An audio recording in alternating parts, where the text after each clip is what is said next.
teman-teman harus tahu, pemerintah juga harus tahu bahwa sejengkal tanah pun di Papua itu ada pemiliknya.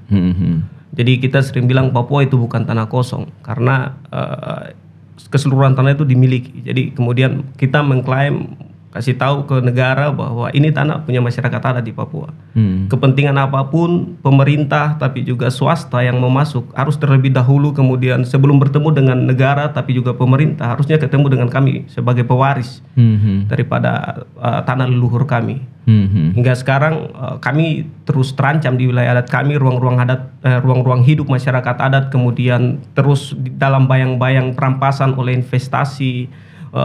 Juga sebenarnya negara juga kemudian terlibat di dalam proses-proses perampasan ini, sehingga kita tidak mau mengulangi kasus-kasus kekerasan yang terjadi di Rempang atau di IKN atas nama kepentingan investasi.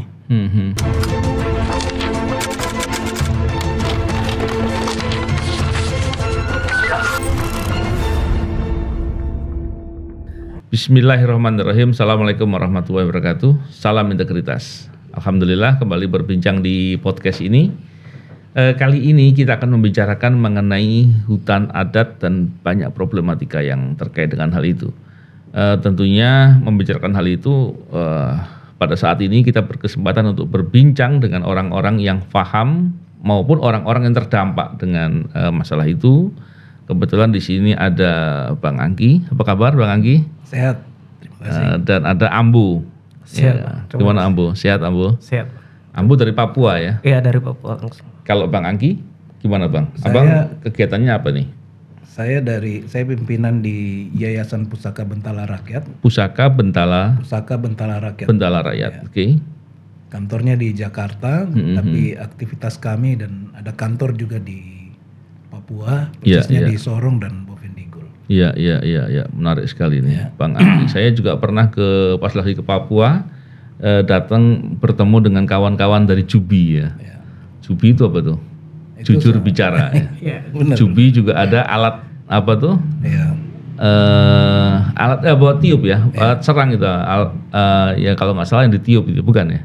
Ya ada juga itu. Ada ya, dan menarik sekali itu. Dan yang saya membuat terinspirasi dengan orang-orang ini di Jubi, kawan-kawan di situ mereka mau untuk memberikan pendidikan kepada jurnalis, orang-orang awam ya untuk menjadi jurnalis, dan banyak lagi yang dilakukan, dan upaya untuk mengedukasi sekaligus mengangkat fakta-fakta dengan objektif dan apa adanya tentang segala persoalan di Papua. Itu dilakukan dengan masif ya, dan itu luar biasa. Mereka bukan orientasi hanya ke profit, dan saya yakin Bang Anggi juga begitu, juga Ambu. Nah, terus terkait dengan hal ini, tentunya sesuai dengan apa yang kita ingin bicarakan hari ini, yaitu mengenai hutan adat dan banyak persoalan terkait dengan hal itu. Tentunya kita berbincang kan karena ada persoalan seperti itu kan. Kali ini tentunya ada yang dibicarakan di daerah Sorong dan Bovendigul. Mungkin Abang bisa cerita sedikit nih bagaimana persoalan-persoalan yang sedang diadvokasi sama Abang. Baik, jadi kami di Yayasan Pusaka Bentala Rakyat itu sejak tahun 2011 terlibat melakukan advokasi untuk hak masyarakat adat dan lingkungan hidup khususnya di Papua. Karena pemerintah sedang merencanakan proyek-proyek besar saat itu. Misalnya salah satunya yang cukup besar itu adalah Merauke Integrated Food and Energy Estate. Jadi kayak semacam food estate. 2011 itu? 2010 ya. 2010 ya. Waktu itu pemerintah Susilo Bambang Yudhoyono ya merencanakan hampir separuh dari wilayah Kabupaten Merauke, dari 4,5 juta hektar itu hampir separuh, jadi sekitar 2,5 juta hektar.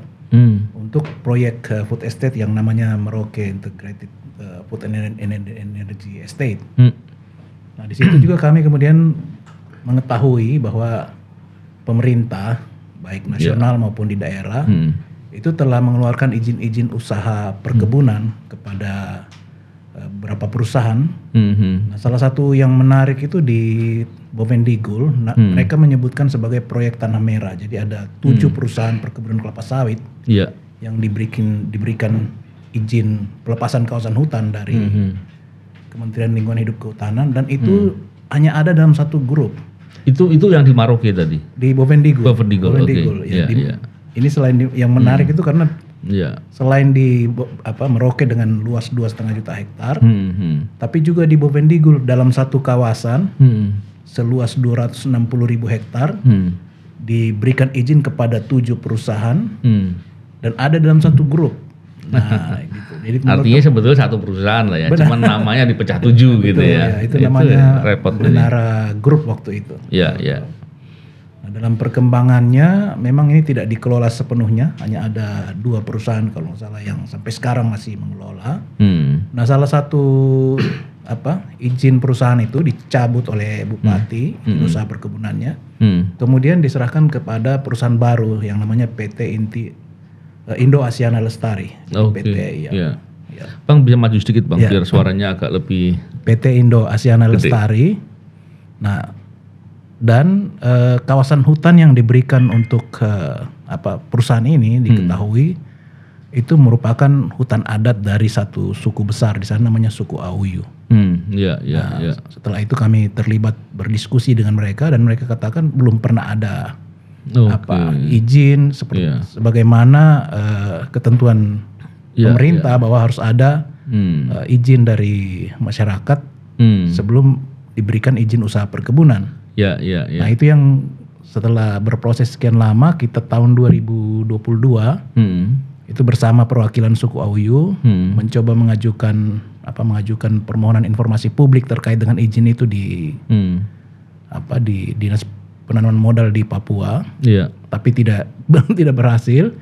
Kemudian kami melakukan upaya hukum untuk menggugat yang kita kemudian tahu ada izin lingkungan di sana sudah keluar ya.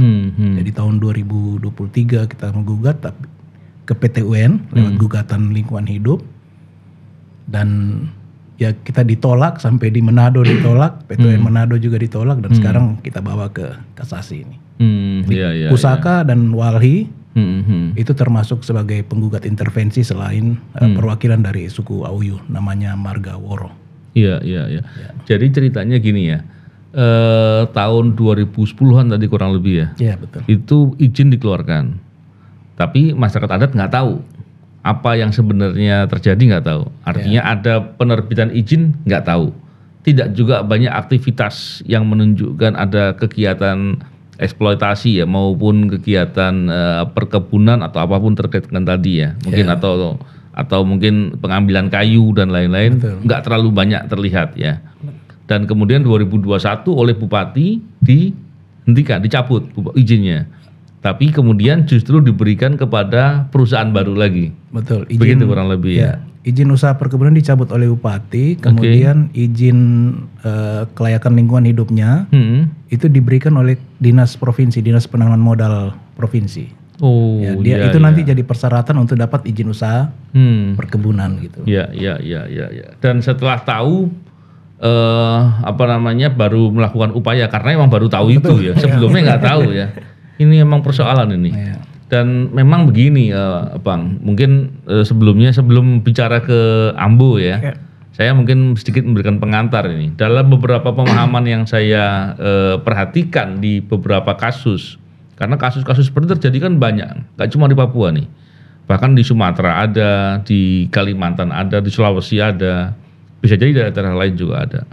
Polanya adalah pemahaman seolah-olah kalau sudah ada izin berarti perusahaan itu boleh berbuat apapun. Dia merasa memiliki, menguasai dan mendapat otoritas penuh dari negara untuk mengelola dan bisa berbuat apapun. Padahal izin itu banyak jenisnya. Tahapan, nggak tiba-tiba izin langsung jadi. Mungkin izin itu pertama itu adalah izin prinsip biasanya. Izin prinsip itu izin yang ditunjuk, area sini silahkan untuk diurus. Karena urus ada beberapa tahapan, mulai dari pengukuran, bicara dengan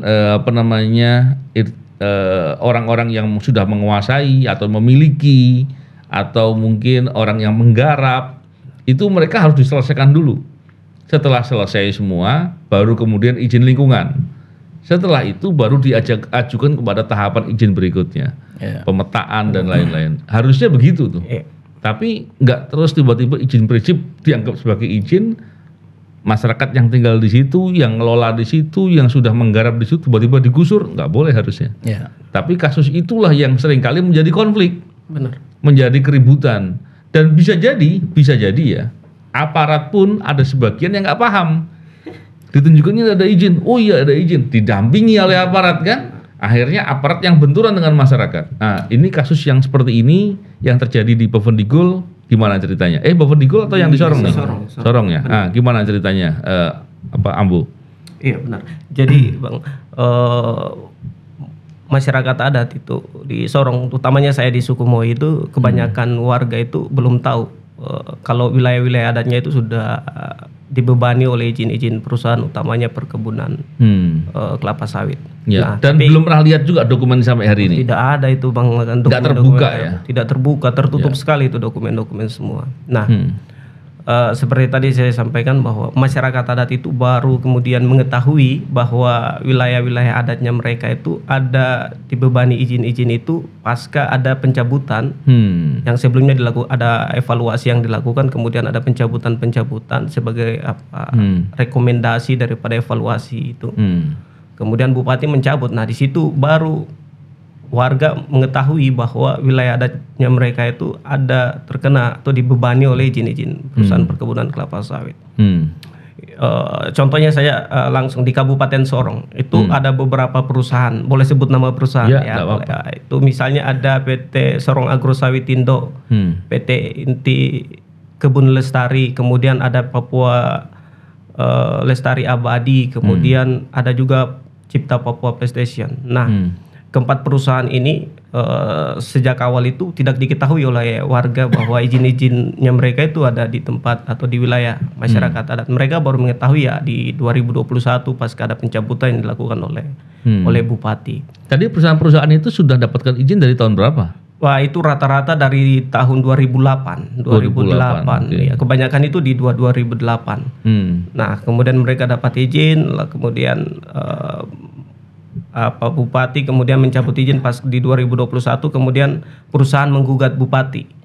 Nah, ada di 2021 tuh ada sekitar 4 perusahaan yang dicabut di Kabupaten Sorong. Itu Cipta Papua PlayStation, kemudian Sorong Agro Sawitindo, Inti Kebun Lestari, tapi juga Papua Lestari Abadi. Nah, 4 perusahaan ini kemudian menggugat 3 perusahaan yang menggugat bupati, yang tidak ya Cipta Papua PlayStation, kemudian perusahaan itu tidak menggugat.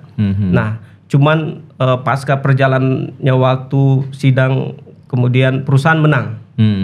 Nah, tapi sebelum itu bupati juga kemudian sudah berjanji bahwa akan mengembalikan wilayah adat itu kepada masyarakat adat, tetapi sampai sekarang juga masih tidak jelas. Dan bahkan fenomena baru atau diketahui belakangan bahwa di lokasi-lokasi yang kemudian izinnya dicabut itu dikasih ada perusahaan baru lagi dengan nama baru di lokasi yang sama. Nah, kita misalnya ambil sampel saja di satu perusahaan yang namanya Inti Kebun Lestari. Pasca dia menggugat bupati sampai kasasi, dia kalah. Ini perusahaan kalah, kemudian dia datang lagi dengan nama baru, namanya Sorong Global Lestari. Dapat izinnya dari bupati atau dari gubernur habis itu? Tidak terbuka izin masalahnya, warga juga tidak tahu gitu. Jadinya gitu. Kemudian ada Sorong Agro Sawitindo yang kemudian sebenarnya dia menang tapi izinnya sudah daluarsa. Kemudian urus izin baru pakai nama Papua Agri Mandiri lagi. Ya, jadi mereka karena main administrasi aja lah ya. Administrasi gitu aja. Kalau permainan pemerintah lah kayak gitu. Ya, sekarang kan begini. Kalau bicara terkait dengan wilayah Papua, tentu kan Papua kan banyak suku-suku ya kan, banyak mungkin masyarakat adat atau mungkin apa istilahnya tadi? Marga yang mereka punya wilayah. Karena banyak suku, banyak marga, saling sesama suku, sesama marga itu tahu nggak sih ini wilayah siapa tuh mereka tahu nggak sih? Nah, kalau ini menarik Bang. Kalau marga-marga itu sudah selesai itu, mereka tahu soal batas-batas masing-masing marga itu, karena memang pembagian. Sampai batas-batasnya jelas ya? Batas-batas itu jelas, biasa ditandai dengan batas-batas alam, misalnya kali, misalnya sungai kayak gitu, ada gunung, ada pohon misalnya, itu jadi pembatas-pembatas yang dijadikan oleh masyarakat sebagai batas antara marga dengan marga kayak gitu. Kita sebutnya gitu. Nah, dan selain itu biasanya dikasih contohnya makamnya siapa gitu, ada gitu juga enggak? ada juga jadi batas, biasa itu makam leluhur misalnya. Nah itu biasa juga dijadikan bahwa ya juga menentukan bahwa tempat ini punya siapa karena ada makam leluhurnya di situ. Itu juga jadi bukti bahwa kepemilikan mereka di situ. Dan bisa jadi kan juga begini ya, karena biasanya masing-masing punya kepercayaan kan. Benar. Dengan begitu dia punya tempat keramat, mungkin tempat ibadah atau apa, mungkin ada seperti itunya juga ya. Ada. Ya. Dan itu sesama orang-orang dari Papua, marga dan sukunya tuh paham ya. Paham. Kalau itu di internal masyarakat adat itu sudah selesai. Cuman belakangan mulai merenggang hubungan itu karena kehadiran perusahaan-perusahaan tadi. Nah, terus gini, kalau kita lihat keberadaan hutan adat ya, itu ada kaitan nggak sih dengan contohnya wilayah mencari penghidupan? Mungkin tempat berburu, tempat bercocok tanam atau apa seperti itu juga nggak sih? Iya, itu pastinya. Kalau di wilayah masyarakat adat itu secara hukum adat, secara tradisional mereka kadang sudah membagi wilayah-wilayah di satu tempat atau wilayah adat, mereka sudah membagi bahwa ini tempat saya pakai untuk cari ikan, ini tempat saya cari untuk hewan buruan, bikin kebun dan lain-lain. Itu sudah ada pembagian di internal marga. Internal marga mereka itu kadang sudah mereka tentukan seperti begitu di satu tempat itu. Kayak gitu. Nah, komunikasi antar marga itu diwadahi nggak sama pemerintah daerah selama ini? Atau pernah atau mungkin ada sebagian yang iya, sebagian enggak gitu? Iya juga tidak juga kayak gitu sih. Enggak begitu ya? Benar. Ya, menarik sekali. Nah, terus gimana Bang Angki menjelaskan lebih lanjut yang diceritakan sama Ambu nih? Nah, dengan adanya persoalan tadi, kemudian kan baru tahu tuh, setelah tahun kemudian mengajukan upaya hukum ya? Iya. Karena ternyata diberikan lagi kepada orangnya itu saja, atau paling enggak diduga orangnya itu saja. Nama perusahaannya baru gitu kan. Itu menjadi problem lagi tuh. Kalau begitu terus dibiarkan kan lama-lama keberadaan hutan adat yang itu adalah notabene tempat penghidupannya suku-suku di Papua atau marga-marga di Papua jadi hilang, jadi kayak nggak diakui gitu. Nah, terus upaya yang dilakukan apa tuh Bang Angki? Memang kalau dari aspek kebijakan, baik konstitusi kita maupun misalnya di Papua ada undang-undang otonomi khusus, ataupun juga standar-standar terbaik terkait dengan pengolahan usaha perkebunan, berbisnis ini, usaha kayu, itu teksnya cukup jelas bahwa harus menghormati dan mengakui hak masyarakat. Nah, misalnya di undang-undang otsus itu disebutkan bahwa kalau mau memanfaatkan tanah atau wilayah adat mereka, terlebih dahulu harus bermusyawarah dengan masyarakat untuk mendapatkan izin. Jadi artinya sebelum ada izin, harus bicara dulu, musyawarah dulu. Nah, kesepakatan musyawarah itulah yang menentukan apakah boleh diterbitkan izin atau tidak. Tapi ini tidak terjadi yang tadi Mas sampaikan soal izin prinsip itu mestinya di awal, tapi ini tidak ada. Nah, kebanyakan mereka tahu izin seperti yang udah jadi izin untuk kegiatan usahanya udah ada. Betul, Nah, memang ada semacam forum sosialisasi atau konsultasi yang dilakukan oleh perusahaan, tapi biasanya mereka melibatkan aparat keamanan. Nah, di dalam situasi negosiasi seperti itu dan ada melibatkan aparat di situasi di Papua itu sulit. Kita sudah sulit untuk mereka membuat keputusan karena merasa khawatir, merasa nanti ada konsekuensi apa-apa. Jadi akhirnya mereka cenderung menerima, tapi belum berarti setuju. Cuma oleh pemerintah, oleh perusahaan dan pihak-pihak yang mendukung kepentingan bisnis itu menganggap bahwa ini sudah dianggap kami sudah sampaikan dan cukup, masyarakat berarti tidak ada pendapat, oke, kita terima. Nah, selain itu mereka sering kita lihat itu polanya mereka membawa uang. Banyak sekali yang mereka kadang-kadang sebut uang kompensasi, uang ketuk pintu, uang sirip pinang yang tidak jelas sebenarnya. Nah, dan karena uang ini banyak banget.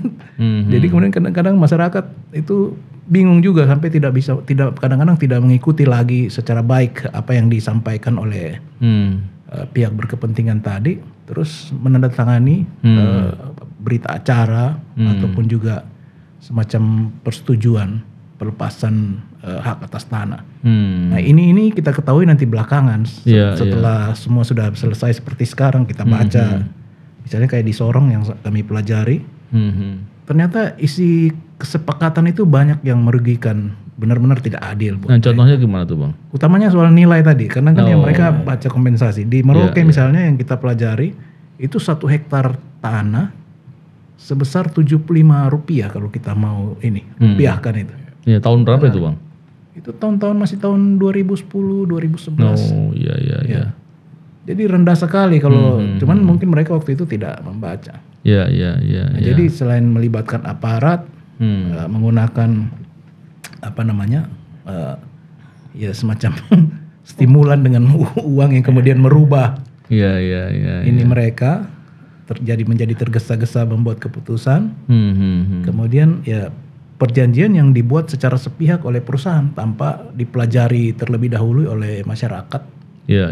Secara bebas begitu.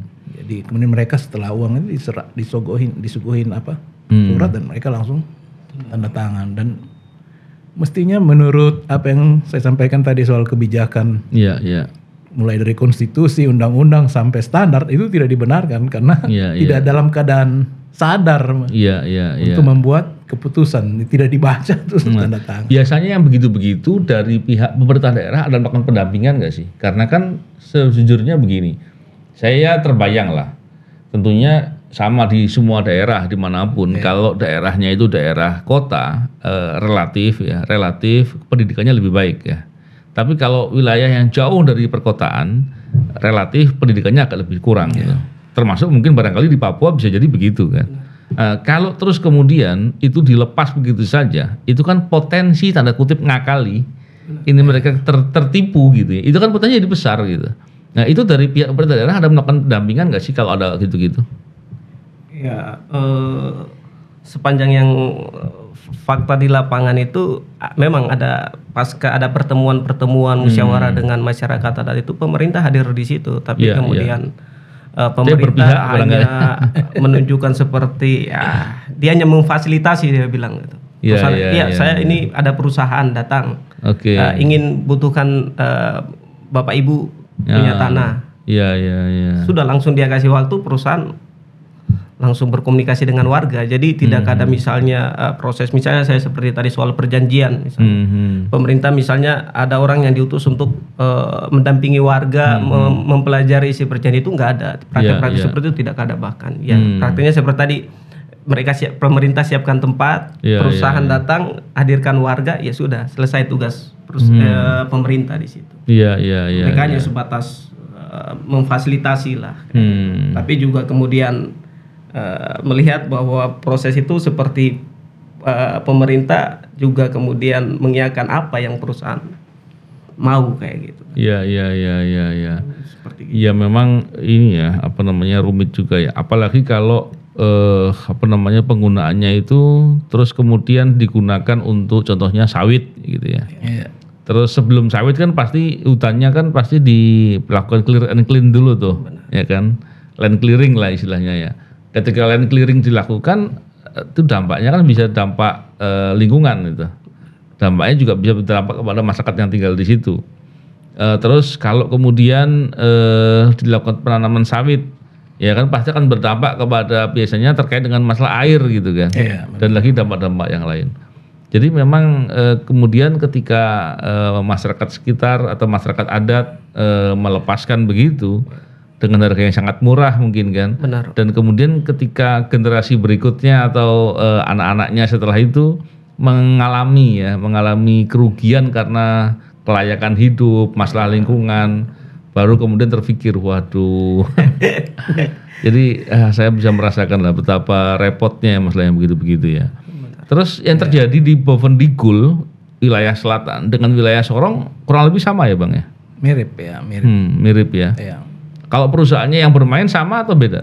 Beda ya. Tapi kalau yang kami pelajari memang ini melibatkan penerima manfaat atau pemilik saham yang besar, bukan pemain kecil-kecil ya.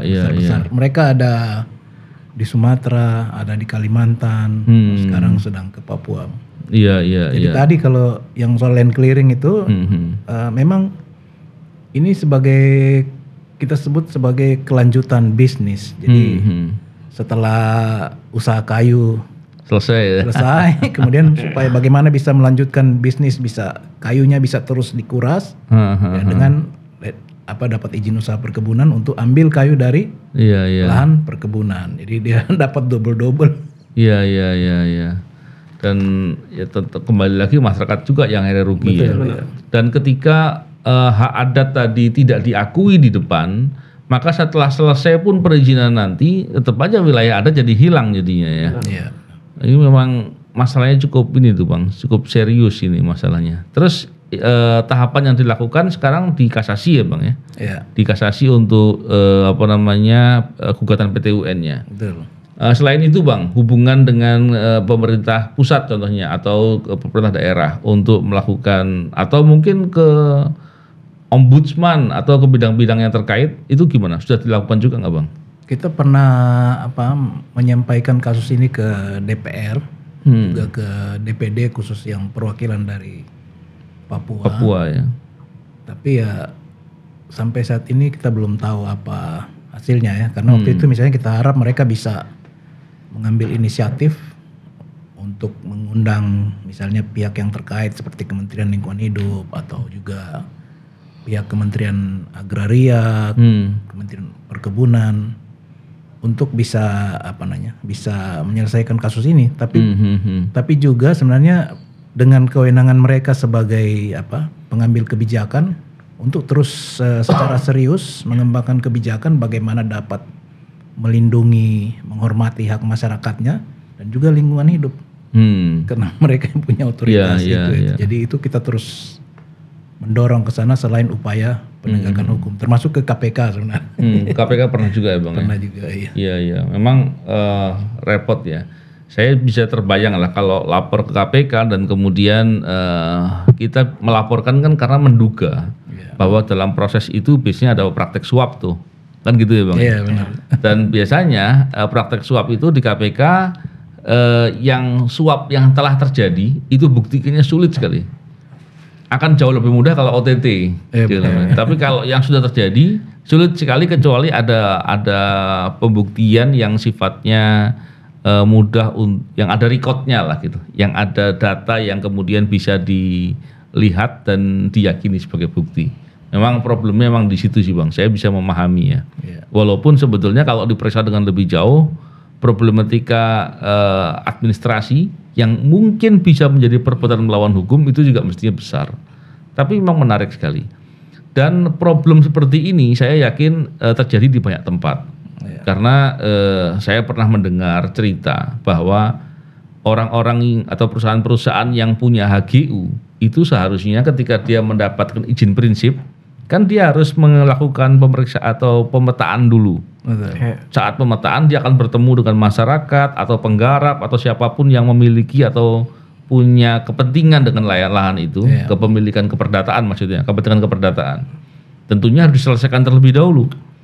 Biasanya atau banyak, paling enggak saya dapat cerita lah, itu bisa jadi sebagian besar yang punya perizinan itu menyelesaikan dengan masyarakat itu tidak lebih dari 30-40%. Sisanya mereka kemudian justru malah melakukan upaya-upaya untuk merepresi atau menyingkirkan masyarakat dari wilayahnya. Nah, ini akhirnya terjadinya ketidakadilan. Kalau praktek seperti ini masih banyak, saya nggak habis pikir.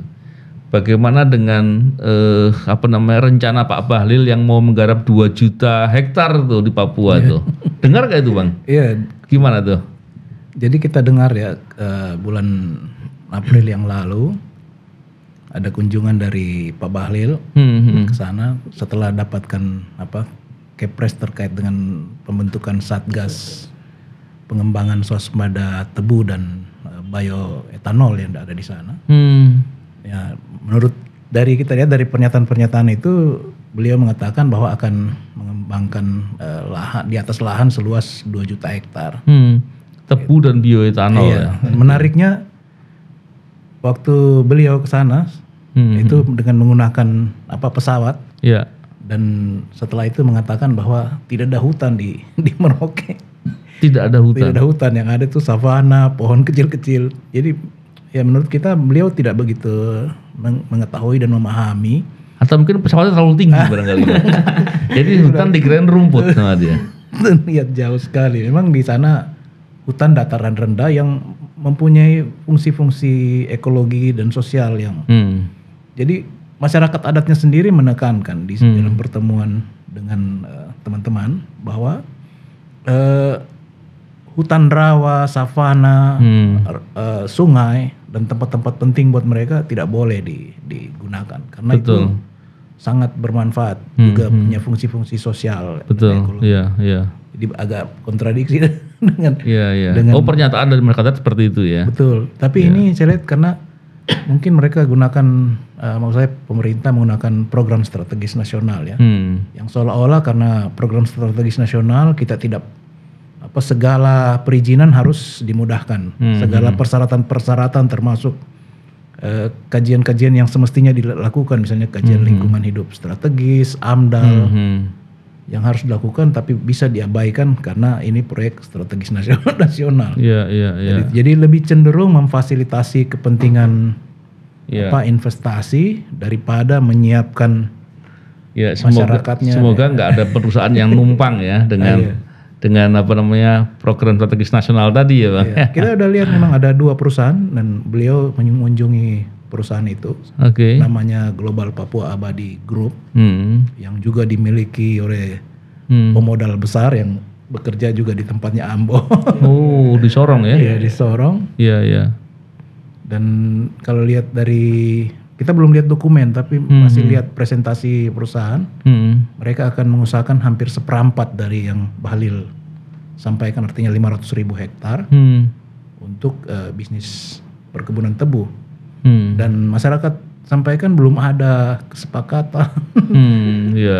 Mereka juga belum tahu kalau perusahaan itu sudah punya izin. Kita juga belum tahu kalau sudah ada izin atau dokumen lain, belum dapat. Wilayahnya wilayah mana saja? Iya, betul. Itu sudah dijelaskan ke masyarakat belum itu? Menurut masyarakat belum. Mereka belum punya izin, belum punya dokumen, belum berunding dengan perusahaan. Jadi sudah ada ketegangan saya kira antara masyarakat dengan perusahaan ini. Tapi lokasinya sudah, karena sekarang mereka sudah sedang membuka lahan untuk perkebunan tebu dan infrastruktur untuk pembibitan, laboratorium yang dikunjungi oleh Bahlil. Dan tentunya kita membincangkan hal ini, kita selalu berharap ya agar ke depan negara ini betul-betul bisa menghormati atau melindungi kepentingan masyarakat, termasuk masyarakat adat ya. Dan tentunya orang selalu membicarakan bahwa ada pasal 33 Undang-Undang Dasar 45 di mana bumi, air, dan segala kekayaan yang ada di dalamnya ya itu dikelola oleh negara dan sebesar-besar untuk kepentingan masyarakat. Tentu masyarakat di sini harus dikedepankan adalah masyarakat setempat ya terlebih dahulu ya. Jangan sampai masyarakat setempatnya justru malah kesusahan atau malah dirugikan dan atau ruang hidupnya menjadi lebih sulit daripada sebelumnya ketika ada kegiatan-kegiatan pengusahaan tadi. Sebagai penutup mungkin masing-masing dari Abang dan Ambo bisa menyampaikan closing statement. Siapa dulu nih kira-kira? Saya. Boleh Ambo dulu aja. Sebagai closing statement, teman-teman harus tahu, pemerintah juga harus tahu bahwa sejengkal tanah pun di Papua itu ada pemiliknya. Jadi kita sering bilang Papua itu bukan tanah kosong karena keseluruhan tanah itu dimiliki. Jadi kemudian kita mengklaim, kasih tahu ke negara bahwa ini tanah punya masyarakat adat di Papua. Kepentingan apapun pemerintah tapi juga swasta yang mau masuk harus terlebih dahulu, kemudian sebelum bertemu dengan negara tapi juga pemerintah harusnya ketemu dengan kami sebagai pewaris daripada tanah leluhur kami. Hingga sekarang kami terus terancam di wilayah adat kami, ruang-ruang hidup masyarakat adat kemudian terus dalam bayang-bayang perampasan oleh investasi. Juga sebenarnya negara juga kemudian terlibat di dalam proses-proses perampasan ini, sehingga ke depan harus ada penghormatan, utamanya perlindungan dan pemenuhan utamanya terhadap hak-hak daripada masyarakat adat. Saya pikir itu, Bang. Iya, menarik sekali. Harapan kepada pemerintah tapi juga negara ini. Iya, dan ini tentunya didengarkan pemirsa yang semakin memahami dan akan mendukung hal-hal yang sifatnya seperti ini. Bang Angki, silakan. Iya, kalau saya ingin sampaikan bahwa kita tidak mau mengulangi kasus-kasus kekerasan yang terjadi di Rempang atau di IKN atas nama kepentingan investasi. Nah, sebaiknya negara justru harus memperkuat masyarakat agar supaya hak-hak mereka jauh lebih kuat, lebih dihormati, dilindungi dan diakui. Dan untuk ekonomi menurut saya harus diperkuat ekonomi rakyat, karena mereka yang paling tahu apa yang seharusnya bisa dilakukan ya, dan itu saran konstitusi kita bagaimana supaya rakyat jadi berdaya dan berdaulat di atas tanahnya. Terima kasih. Iya, menarik sekali. Dan tentunya kita semua berharap ke depan negara kita menjadi lebih baik, masyarakatnya betul-betul dilindungi, dicerdaskan, disejahterakan. Dan tentunya praktek korupsi betul-betul bisa diberantas, karena praktek korupsi akhirnya berdampak kemana-mana, termasuk urusan yang kita bicarakan tadi. Terima kasih Bang Angki dan Ambu. Semoga bincang-bincang kita ini bermanfaat dan didengar oleh orang-orang yang betul-betul yang mesti mendengar terkait dengan hal yang seperti ini. Terima kasih. Salam integritas. Assalamualaikum warahmatullahi wabarakatuh.